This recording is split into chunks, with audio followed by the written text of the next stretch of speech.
Run, river, run, run through the hills. Run, river, run to the sea. Run, river, run to your place beneath the sun. Run, river, run over me. Hi, this is Jan Lewis. Welcome to be my guest. Today we have from UMass Memorial Medical Center in Worcester, we have Dr. Mark Maxfield, and he is Assistant Professor of Surgery, Division of Thoracic Surgery. He is also the pioneer of the ROADAT. We're going to talk about that, the RODAT procedure. And my gosh, you've been there 4 years. Welcome, Mark. Thank you, Jen. Where Thank you for having me. did you come in from? Where were you before you came to UMass? So I trained at Beth Israel Deaconess Medical Center in Boston. Yeah, I remember when that was just the Deaconess. Sure. My grandmother back in the 60s was in there. Yeah. I remember that. Yeah. Now, this is what it's all about. I've read about the good Dr. Mark, in the Community Advocate. And this was July 1st, and it was fascinating because it's about this new RODAT program that he's going to tell you about it. He helped pioneer it over there, and it makes life a whole lot easier if you're a patient. Tell us about it. Yeah. So the RODAT program, as you noted, is a patient-centric program, and the idea here is patients who have concerning lung nodules, usually in smokers, but not always. It's a way of performing the diagnostic procedure and the therapeutic procedure all at once. If you think about the way that traditionally patients with concerning lung nodules are treated, the traditional pathway, which is what happens in about 99% of hospitals in America today, patients who have a concerning lung nodule will undergo some kind of a biopsy, either a CT-guided biopsy or a bronchoscopic biopsy. So the patients will come in, they come in for the procedure, they have this diagnostic procedure, and then they recover from it. And usually those are same-day procedures, so they go home. But then the patients are home, and they're waiting. And they're waiting for the results of the biopsy. Sometimes they get a phone call from the doctor, or sometimes they check the results on the computer. And then they have another appointment to speak to a doctor or a specialist about what to do with the results of the biopsy. And each of those periods of waiting, Stressful. Anxiety. A lot of patients have trouble sleeping. I had one patient who was so distraught over his concerning lung nodule. He had been sober for many years, and he started drinking again. What we did was we worked together at UMass. It was a multidisciplinary effort to try to address this, to try to decrease the time between when patients were diagnosed with a concerning lung nodule and when they were treated. And so what we came up with was the RODAT procedure. What does that mean? So a RODAT, the RODAT procedure stands for Robotic, One Anesthetic, Diagnosis and Treatment Procedure. What is the anesthetic? I hate anesthetic. What is the one that they use for this RODAT one? So it's Robotic One Anesthetic. So what it does is it implies that you have the diagnostic procedure and the surgery all at once. Yeah. It's all in one setting. And so obviously we speak with the patient, we get them ready for a potential surgery, and so it's a kind of a one-stop shop for getting your concerning lung nodule treated. Unusual. Oh, our parents would have been amazed at this. Even can you imagine our grandparents? Yeah. They would have thought, how long has this been available to people now over at UMass? So we did our first patient in December, and thus far we've done 9, and everyone has done well. Of those 9, I believe 7 were diagnosed with cancer on the day of, and then underwent surgery. Mm-hmm. The 2 others, the results were benign, so the patients were awoken and given the good news. And so from as a surgeon speaking to the patients, before they go to sleep, there's really 2 options for what will happen. One option is we find a benign etiology for the lung nodule, in which case the patients wake up and they hear the good news. Yeah. This was benign. The other alternative is that it unfortunately was a lung cancer, but now it's been surgically removed, which for stage 1 lung cancer, if there's no lymph node involvement, is as close to a cure of lung cancer as you So can while they're get. still on the table, the sample, all in one day, the sample goes right there. They find out if it's cancerous or not, and if it is, they do the operating right while the person's right there, right? Absolutely. So the head of our cytopathology at UMass is actually in the operating room. So he's about 10 feet from where the interventional pulmonologists are doing the biopsy. So they do the biopsy, they hand it over to Dr. Fisher in the corner of the room. He looks at it under a microscope, and then if it's cancer, they call me or one of my partners, whoever the surgeon is, and then we come back to the operating room. We call it the family and let them know the diagnosis, and then we go ahead and Do the surgery. do the Either robotic way, surgery. does a person, well, obviously if it's benign, they wouldn't need to worry. They could just go home, right? Yeah. And if it's this type of surgery, the ROADAT, they would go home, but the hospital would be brought to them, right? So if it's benign, Mhm. so which of course would be good news, then we would usually follow up with them. They go home that day, Yeah. and then they get followed up in a couple weeks, and we talk about it, and we usually plan for some kind of a follow-up. That's if it isn't or it is benign. That's if it is benign. And if it isn't, they'd have to stay overnight at the hospital? If it's cancer, then the surgeon, which would be me or one of my partners, would do robotic surgery. So robotic minimally invasive surgery to remove the lung cancer, to Mhm. check all the lymph nodes. And the average person stays about 2 or 3 days after that surgery. That's not too bad. Yeah. It's not that well, compared to what our relatives used to go through. That's amazing. We're talking with Dr. Mark Maxfield, and he is the assistant professor of surgery over at UMass, the director of thoracic surgery, and he is one of the pioneers of the ROADAT program procedure that we're talking about right now. It's innovation at its finest, somebody put. And you just said the whole thing. Another patient needs hospital quality care. But in this case, her home, becomes a hospital, outfitted with monitors and medical equipment. Daily visits from the hospital staff make it possible for the entire hospital stay to occur in the comfort of her own bed and surroundings. This is fantastic. Yeah, so that's the that refers to the hospital at home program that also was pioneered at UMass, and is just a terrific way of providing care to patients at their homes, hospital level care. So this is an ideal program for patients who getting to the hospital is difficult, who may not need to physically be in the hospital but need some of the services. And is also a way of dealing with the bed shortage that we have in central Massachusetts, Yeah. which is that there's some times where there are too many sick people for not enough beds. And so if we can provide some of that hospital level care to people in their own homes, that opens up a bed for someone who maybe really needs that intensive care unit. So. And the staff, I think, was it ever since COVID, the staff at any hospital has kind of gone down, hasn't it, on the nurses and things like that? Yeah, I mean, COVID was a really difficult time for us caregivers in the hospital. It was March of 2020. I remember it well. Was when COVID really got bad in Massachusetts, and I'm a surgeon, and part of being a caregiver, being a surgeon is, you go to work, you go to the hospital, and the hospital is inherently a safe place. It's like an oasis where care is provided to those who are sick and who are in need of it. And then COVID hit, and UMass, as a lot of other hospitals did, filled up with patients with COVID. And at that point, we didn't have vaccines, we didn't have treatment. Even personal protective equipment. I mean, looking back to that, we didn't have enough N95 masks. And so there's a program, I was speaking to my wife about this the other day, we were remembering it.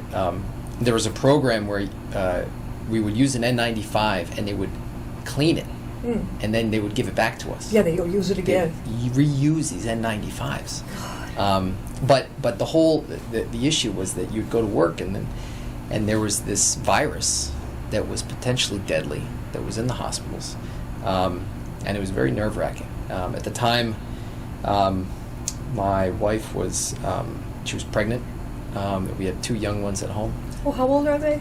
So now they're 6 and 4, but back then they were about 4, 2, and she was pregnant with our third. And Oh so my it was, God. Yeah, it's very nerve-wracking. So when you went in, what scared the hell out of patients when the doctor, even my dentist, had like that hazmat suit? Yeah. Did you have to wear that when you did surgery? So something similar, yeah. We had something called a PAPR, which was kind of like, it kind of looked like a hazmat suit, and it would provide positive pressure. So they would kind of blow positive pressure from the back, and that air would kind of go in front of us and kind of prevent any, you from inhaling any particles. Did it have a hose out the back? I think Yeah, I saw it that did, on TV. yeah. You look like, I don't know, not dragons, dinosaurs Yeah. walking over the big hat. Yeah. I'm But thinking of those heart patients. That's got to be tough. You really, you had to do the surgery. This is life and death. Yeah. They must have been.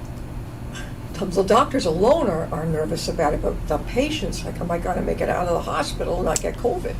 Yeah, it was hard. It was hard for everybody. Operating was difficult. Those PAPRs, there was a lot of white noise. Yeah. And so, normally when you operate, there's a lot of communication. You speak with anesthesia, you speak with your assistants, and there's a lot of back and forth. You even hear the instruments, the clicking of the instruments. Yeah. And then when I was operating during COVID, I was wearing a PAPR. You couldn't hear anything. So there was this kind of sensorium that you lost in the operating room. How did you do with that? It was hard. Yeah. And that also means that the anesthesiologist and everyone else is geared up too. Yeah, and everyone, there was a lot of hand signals operating, and there was a lot of yelling. You had to yell just to kind of get someone's attention. But yeah, it was. UMass did a very good job early on. UMass identified the critical importance of keeping patients without COVID safe in the hospital. Yeah. And so I think UMass did a great job of maintaining the safety of patients, making sure that patients who had COVID were isolated, providing as good protective equipment as possible to the caregivers. And we actually, we looked at it at UMass. There was about 5,000 patients who underwent operations During COVID. during March, April, and May during the COVID outbreak in Massachusetts. And there was only something like 5 transmissions from a patient to with COVID to a healthy patient during that time. So only about 5 patients got COVID from being at UMass, which is really an extraordinary number. Wow, that is sorry. Dr. Maxfield, if they have any questions, how can they reach you? So feel free to call our office. It's UMass Thoracic Surgery in Worcester, Mass. And you can also email me. And that's how they do. Now, in this article in the newspaper, they show there's I think it's like a nurse, and that the robotics of it. Do you enjoy the robotics of it, or would you really prefer hands-on? I mean, I can't think of what it would if I had to make a decision between the two. Yeah. I'm a robotic thoracic surgeon, and so I was trained to do open and minimally invasive and robotic. And on any given week, I'll do some combination of the 3. But for the standard, kind of most common cases, I personally think robotic surgery is best for the patients. Yeah. It offers an incredible level of control. Mm-hmm. The visualization is excellent. The dissection is very clean. And so it really is a remarkable accomplishment in terms of improving in technology that is directly beneficial to the patient. How many of you surgeons worked on the project to pioneer the ROADAT? How many of you actually did this? And were you all coming up with the same idea? In terms of the RODAT? Yeah. So the RODAT procedure, my 2 partners and I, Dr. Carl Wee and Dr. Feiran Low, we began the program with our partners in interventional pulmonary, Dr. Rahul Sood, and then the head of cytopathology, Dr. Andrew Fisher. and you're all together on this. And then December, last December was the first time you actually used it, right? Yeah. What were the reviews for the patients? Probably really good reviews, right? I would think. Yeah, I mean, they certainly like the idea of having it all done at once. Yeah. And that is understandable. Yeah. It is, when we started doing it, I think the idea of doing it any other way to Yeah. the patients who had it done would it would seem antiquated. The idea of having to wait 4 weeks, That's 4 to 6 weeks awful. before treatment. Yeah. I know I could go in for like a physical or blood test. They take, next thing you know, before the doctor's seen it, mine comes up on the UMass little, Sure. the thing on the computer, and the only downside is that there are a few of us who read it and say, oh my God, that looks awful, this and that, until the doctor says, no, that's just a term for this. Right. That's the only drawback I see from that, because laymen read it, it's like, oh my God, what is a blah? I don't know what it is. Then you start looking at Dr. Google. Yeah. And you say, Yeah, ooh, yeah. look at this. Sure. 9 times out of 10, my primary care is going to say, knock it off. Yeah. Really? But then that the appointment with that primary care physician sometimes is 9 days later. So Yeah. that's 9 days of sitting on this information. And you especially get it the same day. if it's something like a lung cancer. I mean, Dr. Google is a real thing. You know, you start Googling lung cancer, Yeah. and it's depressing if you look at Yeah. and sometimes the information is not accurate. Yeah. If you've got stage 4 lung cancer, the prognosis is not great, but it's certainly better than it was 10 years ago. And if you've got stage 1 lung cancer, which is the earliest stage, without any spread, without any lymph node involvement, if you undergo something like a minimally invasive lung resection, where we remove it and remove the lymph nodes, the 5-year survival is actually very good. Yeah. I know that my husband had colon, they caught it early, colon cancer. And they went in, they took out quite a bit. They take out extra. Sure, Kind the of like margins. to make Yeah. sure. Yeah. And he went through chemo, and knock on wood, and he's doing okay. But they used the robotic, I think, with him. I think because he could see where the prongs in his tummy still are. Yeah. But they heal up. They look like moles. they're fine. I guess the doctor just wouldn't. What's his name? Do you remember your surgeon's name?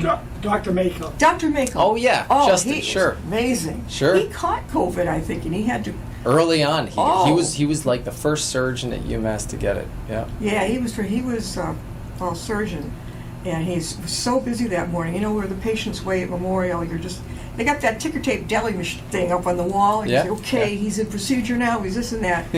Well, along his time it said recovery, and I'm thinking, okay, it's time for me to see him, right? So I had to practically drag the nurse to take me down wherever it was and show me where he is, so I can say hello. He Yeah. was out of it, but at least I did my duty. Yeah. I was like, I'm here. Yeah. But I had to chase Dr. Mako down because he's so busy. I had to literally. Finally, he comes up in the elevator. He goes. He says, "We're gonna go about this much." I'm like, okay. Yeah. But they get their results. That's odd because they get their result that day, don't they, Doctor? Don't they get their results if it's the type of stomach surgery that Dr. Mako does? So if we know that it's a cancer, then on the day of whatever kind of cancer operation is going on, what we do is we actually send it downstairs to pathology. Well, they'll actually look at it to make sure that we got all of it. It's called a frozen section. And so as part of any cancer operation, that's what we do. Doctor, when you were a kid, did you know you were going to go into medicine? Did you know early on? It's a good question. My father's a doctor. He's a pulmonologist. He's a pulmonologist? Pulmonologist, yeah. He works down in New York City. Mm-hmm. And so he was certainly an inspiration, and kind of seeing him, work with patients and seeing the joy that he got out of being a doctor was helpful. Yeah. When I was 12, I read a book. It was called The Making of a Surgeon. At 12 years old? 12 years old. And good book. It was written by a surgeon, I think in the 1960s. And it was just his experience. And I really liked the book. And you liked reading it. Yeah. So you're going to head for high school. Yeah. Now, did you still like that? Did you still want to read more? Yeah, I mean, I was in high school. I was good at science and good at math, and that helped. Oh, that helps, yeah. Yeah. I wasn't, but that's okay. That's why I'm not a doctor. Yeah. And you were good in science and math. That's a really, and you did well in high school. And then which regular college did you go to first? So I went to Columbia Engineering first. Engineering? Engineering, yeah. So I did biomedical engineering there. Biomedical engineering? Yeah. So at one point I was kind of thinking of maybe going to more engineering route, but I did like the idea of working with patients, and that was kind of important to me. So you knew you went 4 years there at Yep. Columbia. And where did you go for your medical school? I went to Columbia. Yeah, Columbia Right College there. of Physicians and Surgeons. So you gradually knew right off, I want to now go into thoracic surgery? Yeah, so when I was in medical school, I definitely liked surgery. That was definitely the... Yeah, that's what you wanted. Yeah. You know about that. There's something funny. I don't know who told me. I don't know if Dr. Kim knows it. A lot of us know, but I didn't know back then. But evidently, Dr. Kim, it drives them nuts. He likes to listen to the oldies while he's doing your operation. Yeah, yeah. My operation was 5 hours long. He's listening to the oldies. That's true. That is so cool. Do a lot Yeah. of them do that too? Yeah, listen to music, sure. And It's, that's it's a little bit harder with the robot. Yeah. Yeah. But yeah, plenty of people do. I think that's awesome. Again, how, Dr. Maxfield, can they get a hold of you? Patients and people who are interested can certainly call my office. They can reach out to us at UMass, or they can email me. Now, you're a thoracic surgeon. Is this strictly the lungs and the heart that you're dealing with? So, thoracic surgeon, as part of that, the disciplines that it kind of encompasses include the lungs, the esophagus, the airway, the mediastinum, which is kind of the center of the chest, the diaphragm, the chest wall, and the pleura. And That's the a pleura, lot. yeah, the pleura is the outside of the lungs. Yeah, it's a lot. Yeah. Even with the esophagus, do you see a lot of patients who their reflux got so bad that it's kind of done a number on their esophagus? Sure. What is the treatment for that? Yeah, so if a patient has reflux, oftentimes the first step is medical management, which is something like PPIs, like a Protonics. Yeah. There's some patients who, even if they take PPIs, they still have reflux. They still suffer from it. In those patients, we talk more about surgery. And there's operations that I do, usually with the robot, and those are through the belly, where you can actually prevent reflux with an operation. How do they do that? Yeah, so it's all through the belly, and essentially by mobilizing the stomach, and you kind of wrap the stomach around the esophagus, and you kind of create a valve to prevent reflux from coming up. And then they say on top of that a little baby hiatal hernia. Nothing Yeah. huge. And I remember when I had a upper, not that scope thing, no thanks, but I had the one you did drink the bear. And they came back and no one was upset. They said, "Oh, there's a little hiatal hernia." And I'm like, "What?" I said, "What is that?" "Oh my God." The doctor goes, No. He says, "We don't go in there and go get it right off the bat anyway." You Yes. know? Yeah. You must see that a lot. Yeah, I mean, there's a lot of people who have hiatal hernias, especially once you reach a certain age. And, having a hiatal hernia at a certain age is almost like a part of the aging process. But there are some people who have large hiatal hernias and it doesn't bother them. Yeah. And for those patients, what we do is we just leave them alone and we say... Did they have anything to do with reflux? So some patients with hiatal hernias, though, are symptomatic. Yeah. And symptoms can include things like reflux and regurgitation, chest pain or bloating, upper abdominal pain. And for those patients where it's really starting to bother them, then we usually do recommend some kind of an operation. Is that a day surgery type of thing? Most patients stay longer, something Uh-huh. like 2 to 3 days in the hospital. Do they wake up with something going down their nose, or can they? Usually not. Usually not. Although, because I'm a thoracic surgeon, sometimes I'll do the really large hiatal hernias, and those patients sometimes we will have a tube in their nose for a couple days. I have heard that nowadays they can actually use an epidural or a spinal if somebody prefers, if it's in that area or the gallbladder. Is that true? If someone's going to get a big incision in their abdomen or their chest, then yeah, usually we do something like an epidural. Yeah. But the role of minimally invasive surgery and robotic surgery has really transformed patient recovery after surgery. You were talking about kind of old-fashioned surgery earlier. Yeah. I mean, it used to be if you needed thoracic surgery, so if you needed part of your lung removed, the incision would be a foot long. It would be like that. Yeah. It would be 7 days, 10 days in the hospital, and it would be 3 to 6 months recovery.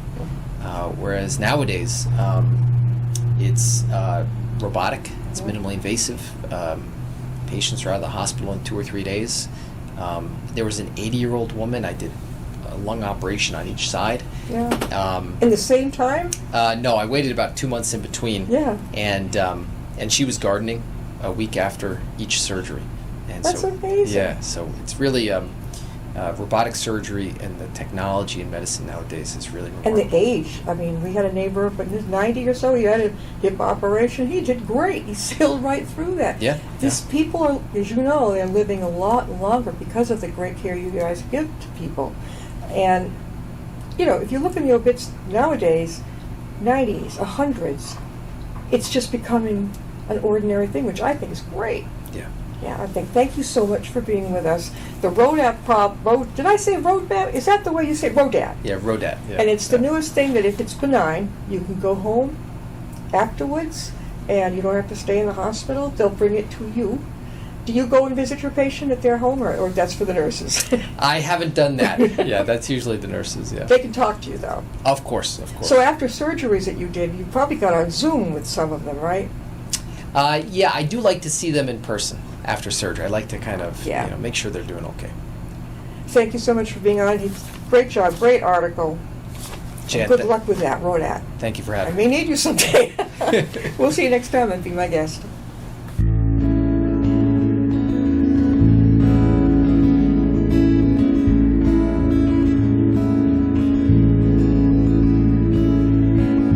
Riding on a shooting star,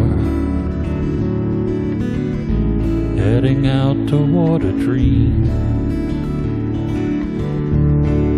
Tomorrow's even closer than it seems.